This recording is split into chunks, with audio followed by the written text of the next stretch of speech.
Nëse ligj i natyrës që Allah e ka kriju është që zjarri me djeg. Nëse njëri hyn zjarr, a e pretendon me njëre dhimbjen e gabimit të tij, po me njëre. Mirë po, nëse njëri për shembull e shkel një urën të Allah xhallahu ala, a djeget me njëre? Jo, nuk djeget me njëre. Djegja është më vonë, është në ahiret. Dhe kjo e ka bën njeriu që me menu që me që nuk po djeg me njëre, si ky zjarm, domthon s'ka diçka pe isaj atë. Dhe kjo është prova që njëri realisht ka rënë te aftë. Për çështjet fetare, për çështjet e besimit, gjykimi është ditën e ahiretit. Ditën e gjykimit në ahiret.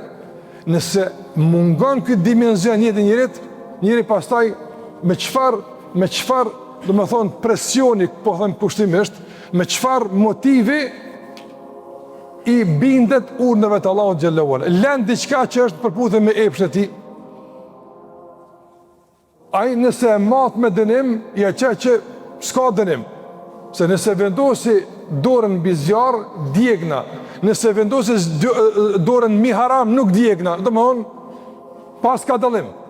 Vonesa e dënimit e ka mashtruar njeriu në atë. Çfarë i ka ndodhur njeriu në mungesë të ahiret? I ka ndodhur që të mjaftohet me kënaqësitë e kësaj bote, duke menduar se këto kënaqësi janë fundi. S'ka kënaqësi më të mëdha atë. Prandaj me që këto janë kënaqësitë dhe këto janë fundi i kënaqësive, njeriu pastaj nuk ka hezituar që të shkel edhe kufit. Meni kur inkuadrohet ahireti, atëherë dënimi bëhet diçka reale.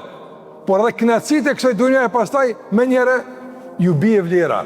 Ju bie vlera dhe njeriu në krahasim mes kënaqësive të kësaj bote dhe botës tjetër, me njëre din çka duhet me përzgjedh. E përzgjedh botën tjetër, nga se veç është elementi kohor që e ndan nga shijimi real i negative.